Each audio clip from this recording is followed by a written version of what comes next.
दोस्तों, राजनीति की बातों में चर्चा करने के लिए आज मेरे साथ फिर से मौजूद हैं प्रद्युमन जोशीला जी। प्रद्युमन जी नमस्कार। नमस्कार सभी दर्शकों को, नमस्कार, राम राम। प्रद्युमन जी जी साल 2025 जी अलविदा हम उसको कह चुके हैं। जो कैलेंडर था आज वो पुराना हो गया है जी। अब हम उसको पिछले साल का कैलेंडर बोलेंगे। बिल्कुल। लेकिन हर तरीके से हर फील्ड में कोई ना कोई जो साल है वो सिखा के जाता है और नए एक अनुभव दे के जाता है जी। तो राजनीति में भी ऐसी उथल पुथल होती है, बहुत जी। सारे बदलाव देखने को मिलते हैं। और आज हम जो रिव्यू करेंगे ना वो एक पार्टी का करेंगे, जी इंडियन नेशनल लोकदल, जी। जो कह सकते हैं कि भी एक समय में चौधरी ओम प्रकाश चौटाला और उससे पहले ताऊ देवीलाल जी का पूरा एक तरीके से पूरे प्रांत में नहीं बल्कि देश भर में भी उसका कहीं ना कहीं अच्छा नाम होता था। आज उनके निधन के बाद में जी 2024 दिसंबर में जो उनका निधन हुआ था ओम प्रकाश चौटाला जी का, उसके बाद से 2025 का जो साल था, किस प्रकार से अभय सिंह चौटाला उसको लीड कर रहे हैं पार्टी को, और पार्टी ने क्या खोया और क्या पाया, किस प्रकार से कह सकते हैं भाई, क्या किस नज़रिए से देखते हैं आप? देखो, साल 2025 पहली बार ऐसा साल हुआ है जब इंडियन नेशनल लोकदल के तमाम कार्यकर्ताओं को, नेताओं को चौधरी ओम प्रकाश चौटाला की कमी खली। बिल्कुल। क्योंकि इस पार्टी को बनाने वाले खुद चौधरी ओम प्रकाश चौटाला थे। एक समय था जब चौधरी देवीलाल अलग अलग नामों से उनकी पार्टियां बदलती रही, ठीक बात। लेकिन ओम प्रकाश चौटाला जब फुल फ्लैश चौधर में थे, क्योंकि जब वो पहली बार मुख्यमंत्री बने थे तब वो चौधरी देवीलाल की छत्र छाया में ही अपनी राजनीति ज्यादा कर रहे थे। चौधरी देवीलाल देश के उप प्रधानमंत्री बन गए थे तो उस समय उनको हरियाणा प्रदेश का मुख्यमंत्री बनाया गया और वो बड़े कम समय के लिए 3 बार हरियाणा प्रदेश के मुख्यमंत्री बने। बिल्कुल। असली जो उनका मुख्यमंत्री बनने का जो टाइम आया वो आया 1999 के बाद। 2005 तक वो जब एक बार तो अविपा की जब सरकार पड़ी चौधरी बंसीलाल की, तो उसके बाद वो बने। फिर उन्होंने समय से पहले चुनाव कराए और उसके बाद 5 साल का अपना पूर्ण बहुमत की सरकार का कार्यकाल उन्होंने निकाला। 2004 तक 2005 तक 5 तक ठीक है। 4 में लोकसभा के चुनाव थे, 5 में विधानसभा के थे। मार्च में। ठीक है। तो उस समय चौधरी देवीलाल का भी निधन हो गया था और उसके बाद ओम प्रकाश चौटाला ने ना केवल हरियाणा का मुख्यमंत्री के पद पर काम करके देखा, बल्कि इंडियन नेशनल लोकदल को भी उन्होंने अपने खून पसीने से सींचने का काम किया। ठीक बात। ये 2025 एक ऐसा साल गया है जब चौधरी ओम प्रकाश चौटाला इस संसार में नहीं रहे। ठीक। 2024 के दिसंबर में उनका निधन हो गया था, दिसंबर आखिर में। इंडियन नेशनल लोकदल के लिए ये साल बहुत कुछ पाने वाला रहा। खोया तो केवल चौधरी ओम प्रकाश चौटाला की कमी जो उनको महसूस हुई, बिल्कुल बिल्कुल, और मिला उनको क्या क्या। एक तो इस पूरे साल अभय सिंह चौटाला हरियाणा प्रदेश के वो नेता बने जो लगातार सुर्खियों में रहे। बिल्कुल सही। पूरे साल बिल्कुल। कभी अपनी बेबाक बयानबाजी के लिए भी वो मशहूर रहे और उनके ऊपर इतने गंभीर आरोप भी लगे और उसके बाद जिन्होंने आरोप लगाए उन्होंने सार्वजनिक माफी भी मांगी। सही बात। ये भी अपने आप में एक बहुत बड़ी विडंबना है। ये सोशल मीडिया पे ठीक है।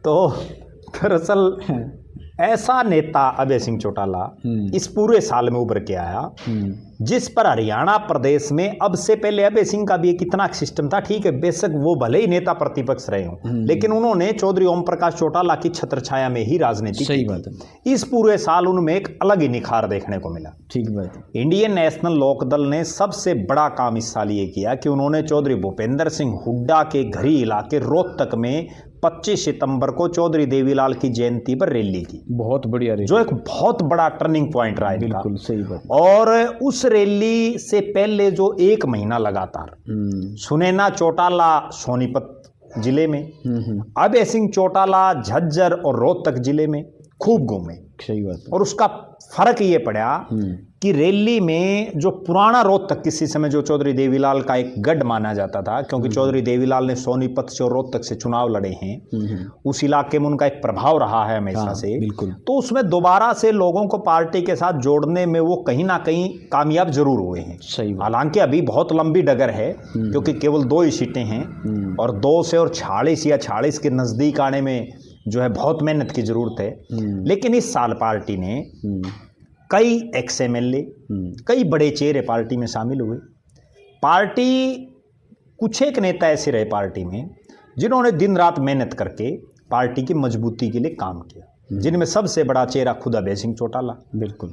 उसके बाद अगर बात करें पार्टी के राष्ट्रीय संगठन सचिव उमेद सिंह लोहान हों, पार्टी की महिला विंग की प्रदेश प्रभारी सुनैना चौटाला हों, पार्टी विधायक दल के नेता आदित्य देवीलाल हों, या रानिया के जो विधायक हैं अर्जुन चौटाला हों, सिरसा जिला परिषद के चेयरमैन करण चौटाला हों, पार्टी के प्रदेश के अध्यक्ष रामपाल माजरा हों, या पार्टी के जो अन्य नेता हैं, बिल्कुल, जिनमें अगर हम कहें तो प्रदेश महासचिव सुनील कुमार लांबा हों, या और भी बहुत से नेता हैं जिन्होंने दिन रात मेहनत करके एक बार फिर से दोबारा से ताऊ देवीलाल का जो एक कुंबा पूरा हरियाणा जो है उसको दोबारा से जोड़ने का उन्होंने प्रयास किया।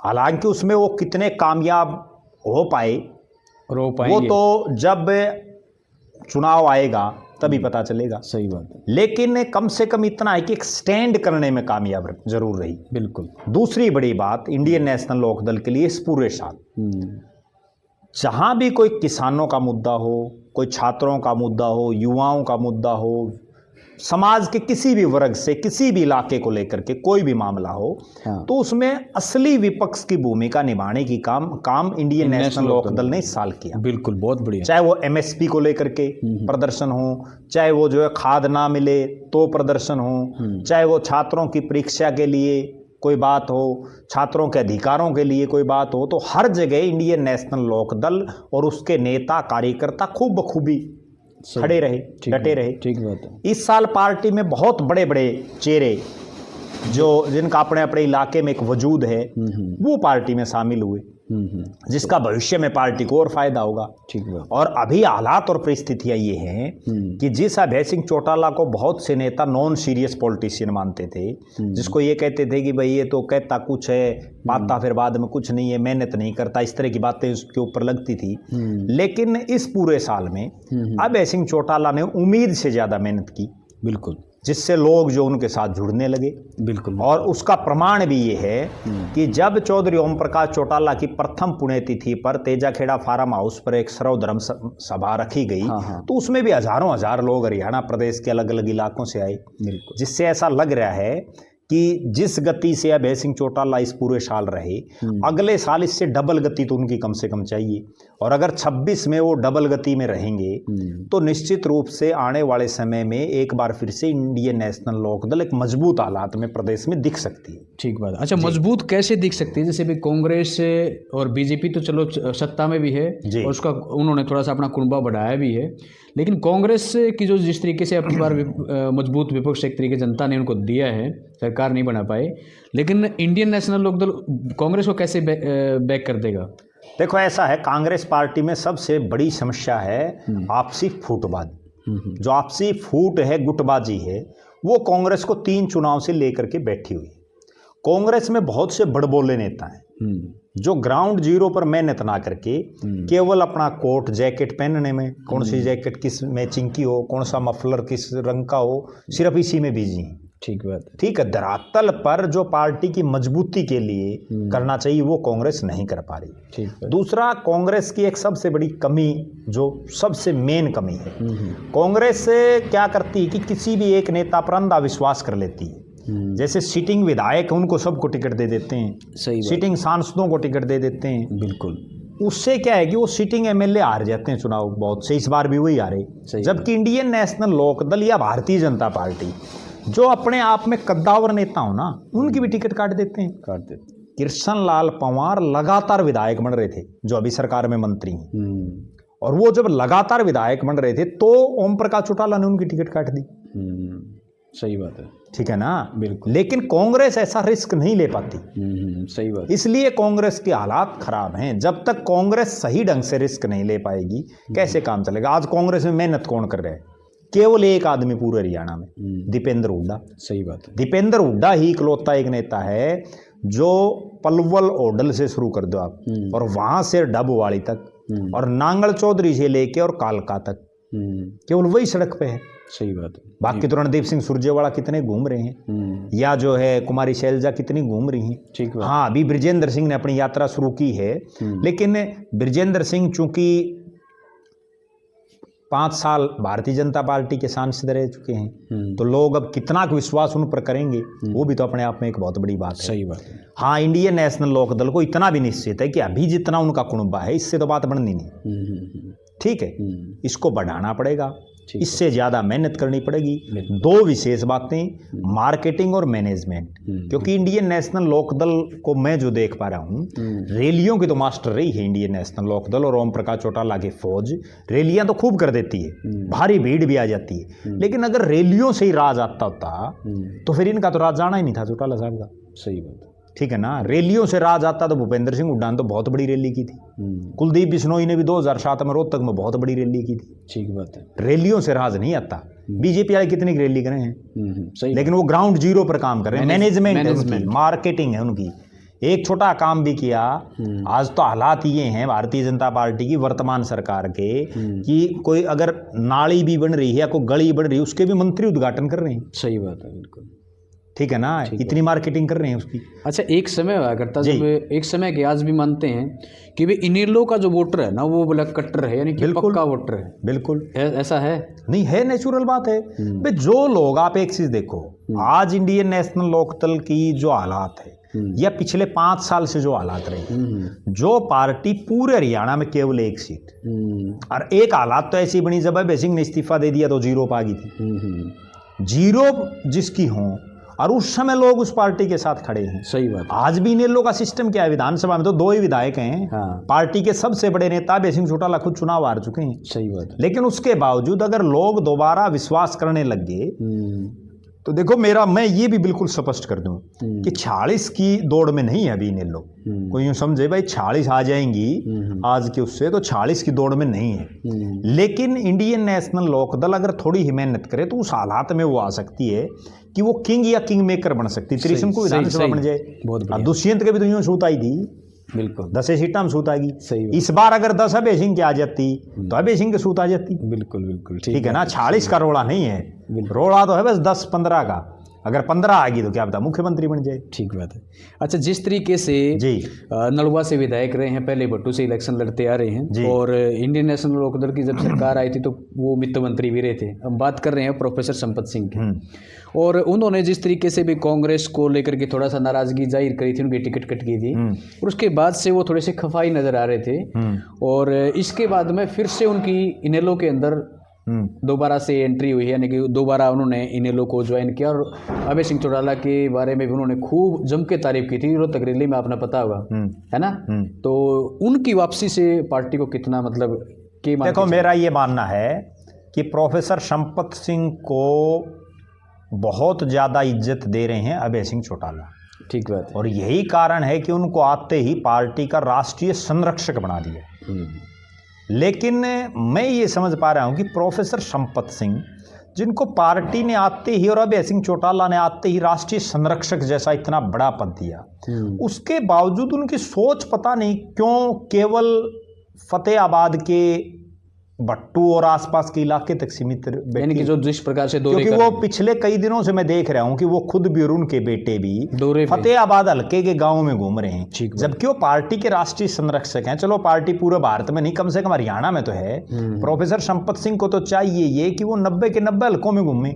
ठीक बात, ये जाकर के अच्छी बात है। वो तो मेरे को तो ये लग रहा है कि वो इसमें आके अपनी टिकट पक्की करना चाह रहे हैं, खुद की या अपने बेटे की, क्योंकि कांग्रेस ने तो लगातार 2 बार उनको टिकट दी नहीं। लेकिन उनको ये भी समझना चाहिए कि वहां उस इलाके में जब पिछले काफी समय से सुनैना चौटाला इतनी जबरदस्त मेहनत कर रही है, ये पिछले कुछ दिनों से ठीक है, जब वो इतनी मेहनत वहां से कर रही हैं, तो प्रोफेसर संपत सिंह तो राष्ट्रीय संरक्षक है पार्टी के, उनको तो बल्कि ये और ऐलान करना चाहिए और कहना चाहिए उनको कि भाई जहां से भूपेंद्र सिंह हुड्डा लड़ेंगे मैं तो वहां से लड़ूंगा, मैं राष्ट्रीय संरक्षक हूं पार्टी का। ठीक। मैं तो किलोई से लड़ूंगा, मेरे को किलोई से लड़ाओ चुनाव। सही बात है। ठीक है ना, उनको तो अभय सिंह चौटाला को ऑफर देना चाहिए तुरंत। बिल्कुल, बिल्कुल। और अगर वो ये ऑफर दे दें, भले ही चुनाव हारे जीते वो एक अलग बात है, सही है। लेकिन बुढ़ापे में एक बड़े नेता बन जाएंगे प्रोफेसर संपत सिंह। बिल्कुल। लेकिन उसके लिए एक बड़ा जिगरा चाहिए। सही है। ठीक है ना, उसके लिए केवल भट्टू और फतेहाबाद तक सीमित होने से काम नहीं चलेगा। सही बात है। अगर उनको ये धन्यवादी दौरे या लोगों से मिलने का कार्यक्रम करना था, तो इस भट्टू और फतेहाबाद को तो वो पिछले लगभग 20 साल से छोड़ चुके हैं, घर घर को जानते हैं। ठीक है। उसकी बजाय तो उन्होंने पहले नलवा हल्कम करना चाहिए था। सही बात है। ठीक है ना, ठीक बात है। जहाँ जब उनका हल्का जो है टूट गया था और वो बिल्कुल राजनीतिक तौर पर बेघर हो गए थे, तो इस नलवा ने उनको विधानसभा में पहुंचाया। यहाँ की तो वो सुध बुध नहीं ले रहे, और जहाँ उनको ये लग रहा है भाई सुनैना चौटाला ने मेहनत कर रखी है और यहाँ जो है पकी पकाई जो है रोटी मिल सकती है, तो वहाँ वो तैयारी करनी। होना तो ये चाहिए कि राष्ट्रीय संरक्षक के नाते उनको ऐलान करना चाहिए कि मैं चाहता हूं कि जहां से या तो नायब सिंह सैनी मुख्यमंत्री वो जहां से लड़ेंगे वहां से मैं लड़ूंगा चुनाव, और या भूपेंद्र सिंह हुड्डा जहां से चुनाव लड़ेंगे मैं वहां से लड़ूंगा, क्योंकि वो बार बार भूपेंद्र हुड्डा को टारगेट कर रहे हैं। सही बात है। इतना जिगरा तो होना चाहिए। इतनी बार विधायक रह लिए आप, एक चीज देखो बड़ी खास बात, वो गृह मंत्री रह लिए, वित्त मंत्री रह लिए, नेता प्रतिपक्ष रह लिए, एमएलए रह लिए, एमपी का चुनाव लड़ लिया वो हार लिए। मुख्यमंत्री उनको अभय चौटाला बनाएगा नहीं, निश्चित है ना। मैं मुख्यमंत्री अगर अभय चौटाला उनको बनाओगा तो फिर वो गड़ जाएगा। तो फिर एमएलए पहले बने लिया इतनी बार, कम से कम नेता बनो सीधी। भाई मैं तो जहां से भूपेंद्र सिंह हुड्डा ने मेरी टिकट कटाई है 2 बार, मैं तो जहां से भूपेंद्र हुड्डा लड़ेगा वहीं से लड़ूंगा, रोहतक में ले घर। सही बात है।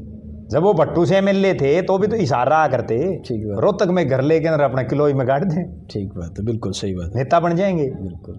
तो जिस तरीके से अच्छा, इसके बाद में फिर भिवानी से जी एक बड़े नेता ने वासुदेव शर्मा, उनको लेकर के कैसी क्या देखो ऐसा, वासुदेव शर्मा जो है उस इलाके में एक अच्छे कद्दावर नेता हैं, ब्राह्मण समाज के बड़े चेहरे हैं। उनकी पुत्र वधू ने भी जो है पीछे नगर परिषद के चेयरमैन का भी चुनाव लड़ा था और एमएलए का भी लड़ा था। उनके आने से निश्चित रूप से एक पार्टी में प्रभाव पड़ेगा। और सबसे बड़ी बात क्या है, इंडियन नेशनल लोकदल को विशेषकर जाटों की या किसानों की पार्टी मानते हैं। तो इसमें तो जितने जो गैर जाट या जो व्यापारी टाइप के लोग कह सकते हैं वो, या जो खेती किसानी से जुड़े हुए ना लोग हों, वो जितने ज़्यादा आएंगे उतना और ज़्यादा माहौल बनेगा। ठीक बात है। अब समालखा से पूर्व विधायक हैं भरत सिंह छोकर, गुर्जर समाज से आते हैं, उन्होंने ज्वाइन की। मैं ज्वाइन करने वालों की बता देता हूँ आपने, तो उसका एक अलग असर पड़ता है। ठीक है। प्रोफेसर संपत सिंह सबसे बड़ा चेहरा जिसने ज्वाइन की, उसके बाद पंडित वासुदेव शर्मा, उसके बाद जो है भरत सिंह छोकर पूर्व विधायक समालखा, एक मंजीत कन्नैली हैं जिन्होंने जो है रैली से पहले बड़ी जो है बहुत हाइप क्रिएट की उस इलाके में। ठीक है। और उनके अलावा जैसे मास्टर राजेंद्र गांधी हैं जूही के, उन्होंने पार्टी ज्वाइन की। जोगेंद्र सिंह बागनवाला ने पार्टी ज्वाइन की। उसके अलावा जो है एक अशोक मलिक हैं मुजादपुर गांव के, ठीक है, वो भी एक पुलिस अधिकारी रहे हैं, उन्होंने ज्वाइन की। राजकुमार पान्नू हैं मैम से, उन्होंने ज्वाइन की। ठीक है। तो इस तरह से अलग अलग इलाकों से बहुत से लोग पार्टी में जुड़ रहे हैं। ठीक बात। कई मौके के जिला पार्षद भी जुड़ रहे हैं। अभी एक जिला परिषद का वाइस चेयरमैन था, उसने भी ज्वाइन की। तो कहीं ना कहीं लोग जुड़ रहे हैं। और मेरा तो ये मानना है कि चाहे एक आदमी जुड़ो, अगर कोई एक आदमी भी जुड़ता है तो उसका भी कम से कम एक वोट तो है। बिल्कुल। मेरा एक और मानना है जी, मेरा व्यक्तिगत तौर पे ये मानना है, चाहे हम वैसे देखा कि भाई जिसका मुखिया मजबूत है ना, चाहे वो सत्ता में हो और चाहे ना हो, तो उसका गला लागना में कई बार अच्छा, बिल्कुल अच्छा हो, ठीक रहे। यह बात भी आपकी ठीक है ना। देखो इसमें भी कतई कोई दो राय नहीं। आप कोई भी आदमी जिसने राजनीति करनी है वो किस नेता के साथ लगे है। बहुत से तो ऐसे हैं, आपको एक बड़ा उदाहरण देता हूं मैं। मेरे एक बड़े नज़दीकी मित्र हैं, अच्छा, और वो एक पार्टी के बहुत बड़े पद पर हैं। तो एक दिन हम बैठे, उसके पास कोई आ गई, बोला भाई साहब आपका नंबर दे दो। मैं बोला नंबर का क्या करा, मैं फ़ोन उठाऊँ नहीं। ठीक है, तो फिर क्या फायदा है इस नेता का। हाँ सही बात है। ठीक है, बिल्कुल। तो बहुत से ऐसे लोग भी हैं जो एंड टाइम पे फ़ोन नहीं उठाते। अभय सिंह चौटाला तो रात को 10 बजे ही फ़ोन उठाता है, और सुख दुख में काम भी 11 बजे फ़ोन उठाता है। और मैंने उसका ये भी देखा है कि वो जिस टोन में अधिकारियों को फ़ोन करता है, बहुत से लोगों के काम भी होते हैं, और मैंने मेरी नज़रों से ये भी देखा है, बिल्कुल आंखों देख के बताता हूँ। एक आदमी, उसकी पंचकुला कोठी की बात है, तो एक दादरी से कोई आदमी, वो बोला जी कोई ट्रांसफ़र है भाई साहब, ये करवाओ बोला किसी तरह से। और उन्होंने बोला इस ट्रांसफ़र का काम रह गया भाई, नौकरी कर ले। बोला जब तनख्वाह देने लग रही सरकार तो नौकरी कर, क्या दिक्कत है? सरकार तनख्वाह नौकरी का तरह दे रही है, तो कई बार जायज़ कामों में अड़ता भी है। सही बात है, और वो बात भी ठीक है। आजकल पता है क्या पैटर्न हो गया डांडा साहब, सबको पहले तो चाहिए सरकारी नौकरी, ठीक बात है, और उस सरकारी नौकरी के लिए भाग दौड़ करेंगे। फिर वह सरकारी नौकरी नहीं मिले तो चाहे HKR नाली मिल जाओ, और फिर वह मिल जाओ तो फिर घर की घर में चाहिए। सही बात है। फिर ट्रांसफ़र, मतलब एक बहुत गजब वाक्य और बताता हूँ मैं आपने। अभी सरकार का एक बड़ा कद्दावर मंत्री है, तो उसने एक बात बताई, ये बात है 2005 की। अच्छा। तो उन्होंने बताया कि वे लोकसभा का चुनाव और हमारे कैंडिडेट के लिए हम वोट मांगने जा रहे, उस कैंडिडेट का लड़का और मैं, आज वो मंत्री है सरकार में, हम दोनों जो है किसी गांव में जाने लग रहे, डोर टू डोर कर रहे। ठीक है। तो वहाँ जैसे ही किसी के घर गए, एक बोला पूर्व सरपंच, उसके घर हम चले गए।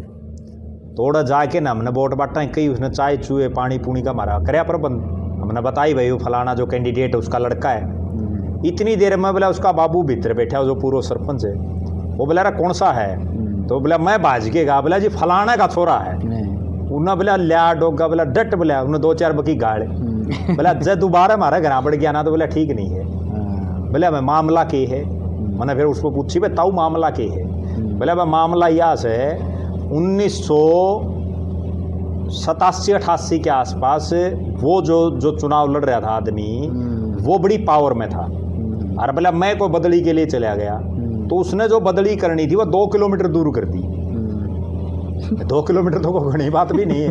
वो गांव जो था उसमें जैसे कला खुर्द नहीं हो जाता, इस तरह से वो करनी थी, कला में कर दी खुर्द में, मतलब सारे कई बार हो जाती है मिस्टेक भी। ये बोला मैं तो इन्हें जिंदगी भर भी माफ नहीं करूँ।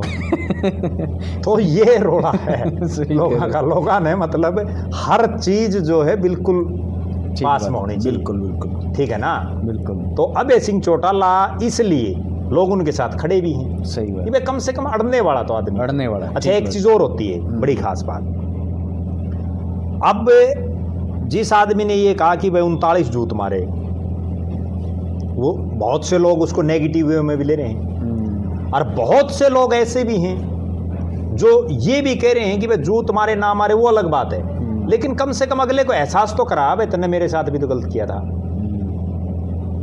वो अगला पहले मानने लग रहा है कि भाई पहले उनको पकड़ा मैंने, फिर ये कराया वो कराया। ठीक है, तो हर आदमी का दरअसल क्या है कि एक स्वाभिमानी टाइप का जो नेता आता है ना, उसके साथ लगना चाहिए, जरूरी। वो सत्ता में हो ना हो। आज बहुत से ऐसे नेता हैं, सुन लो बीजेपी में, आज सरकार है बीजेपी की, बहुत से ऐसे नेता हैं जिनके कहने से कोई काम भी नहीं होते। सही बात। तो क्या पता वो काम है वे चौटाला करवा दे। मैं वही उसी बात को लेके कह रहा था, है ना, फिर उनका क्या फायदा? घर का मुखिया जो है ना, बिल्कुल ठीक होना चाहिए। बिल्कुल सही बात। अब बीजेपी सरकार का एक विधायक सरेआम कहता है राम कुमार गौतम, वे विधायकन को पूछता ही नहीं। बताओ फिर क्या फायदा वैसी विधायकी का? ठीक बात है। अभय सिंह चौटाला की एक बड़ी खास बात मैं बताऊं, 2005 के बाद से वो लगातार राज से दूर है। हालांकि वो खुद तो कभी राज में रहे नहीं, वो तो केवल एक MLA था, मंत्री तो कभी जिंदगी में नहीं बढ़ा। लेकिन 20 साल से जो आदमी राज में ना हो, उसके बावजूद उससे के मुंह से कभी ये नहीं सुनी भाई मेरी चाल दी नहीं। किसी ने सुनी हो तो बताओ। सही बात है। ठीक है ना, जबकि आज कांग्रेस के कई MLA ऐसे उनके पास चले जाओ, बोले हमारी तो चाल दी नहीं, चाल दी तो इस्तीफा दे दे भाई। एक और चीज़ है भाई, इतने कॉन्फिडेंस तरीके से बोलते हैं जैसे भाई बोले भाई कैसे मुख्यमंत्री, मतलब कैसे सरकार आ पाएगी। बोले हम ऐसी परिस्थितियां पैदा कर देंगे, हाँ मजबूरी में, मतलब हमें मुख्यमंत्री बनाना पड़ेगा। लेकिन उसके लिए क्या है कि देखो कॉन्फिडेंस तो है उनका बढ़िया, लेकिन ग्राउंड जीरो पर मेहनत, मार्केटिंग और मैनेजमेंट दोनों जरूरी, वो बड़ी जरूरी। क्योंकि आज वो जमाना जा लिया पुराना। अभय सिंह चौटाला पुराने जमाने के खिलाड़ी हैं। नई जो आज बीजेपी जिस टेक्निक से लड़ रही है ना चुनाव, वो जरूरी है। उसके लिए इनेलो को भी उन्हीं की बारीकियों पर चलना पड़ेगा। सही बात है। वो कितनी मेहनत अभय सिंह कर पाते हैं, तब बात बनेगी। ठीक। और उनके साथ कौन कौन मजबूत साथी, दमदार लोग लगते हैं, ठीक बात। जिससे एक सिस्टम उठ सके पार्टी का। और लोगों का मिलना, और लोगों को आज भी विकल्प चाहिए, इसमें भी कोई दो राय नहीं। बिल्कुल आज भी विकल्प चाहिए। आज भी अगर भारतीय जनता पार्टी के दिमाग में एक चीज हो किसी के कि भाई बीजेपी की तीसरी बार सरकार आ गई, ठीक है सरकार आ गई, लेकिन वो सरकार कांग्रेस के नेताओं के ओवर कॉन्फिडेंस, कांग्रेस द्वारा गलत टिकट वितरण, उन्हीं की वजह से तो आई है। सही बात है, बिल्कुल। अगर कांग्रेस वाले ठीक ठाक रहते, कांग्रेस आ रही है, बीजेपी थोड़ी जीती है, सही बात, वो तो मजबूरी में जीत गई। ठीक बात। तो इसलिए अभय सिंह को भी इन छोटे छोटे चीज़ों पर ध्यान देने की ज़रूरत है। बिल्कुल, बहुत अच्छी बात है जी। तो आज इंडियन नेशनल लोकदल की जो पार्टी है उसके बारे में राजनीतिक विश्लेषण करा प्रद्युमन जी, आपका बहुत बहुत धन्यवाद। और फिर मिलेंगे एक नई वीडियो में एक नए विषय के साथ में, तब तक के लिए आप सबको राम राम।